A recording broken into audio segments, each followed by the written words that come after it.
ചില സ്ഥലത്തൊക്കെ വയലിനും പരിപാടിക്കൊക്കെ പോയാലേ മഹല്ല് കമ്മിറ്റിയിൽ പെട്ടതും അവിടുത്തെ നാട്ടുകാരുമായ കുറേ ആൾ ആ വീട്ടിലേക്ക് കയറി വരുന്നതാണ്.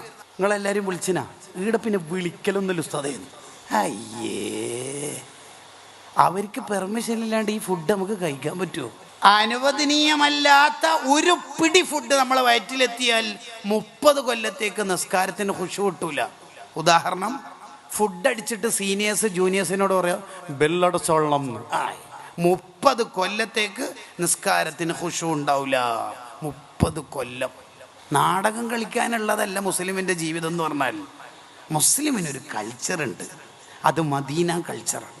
കറക്റ്റ് പഠിക്കണം നമ്മൾ. ഇനി നമ്മളൊരാളുടെ വാതിൽ മുട്ടുമ്പോൾ എങ്ങനെ മുട്ടേണ്ടത്?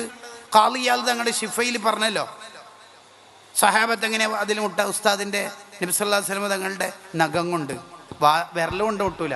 വിരൽ കൊണ്ട് മുട്ടിയാൽ ശബ്ദം കൂടുതലായിരിക്കും ആപേക്ഷികമായിട്ട്. ഇതിപ്പം മൈക്കായത് കൊണ്ടാണ് ഓൾറെഡി ശബ്ദം ഉണ്ടാവുന്നത്.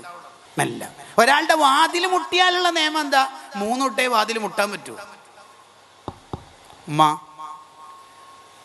ഇനി രണ്ടാമത് എപ്പോഴാണ് മുട്ടേണ്ടത്? നമുക്ക് തോന്നുമ്പോഴാണോ? അല്ല, 4 റക്അത്ത് നിസ്കാരത്തിൻ്റെ ഗ്യാപ്പ് ഇടണം. കാരണം ഒന്നാമത് മുട്ടുമ്പോൾ ഒരു പക്ഷേ അസറിൻ്റെ നിസ്കാരത്തിന് കൈ കെട്ടിയതാവാം. 5 മിനിറ്റ് വെയിറ്റ് ചെയ്യാം.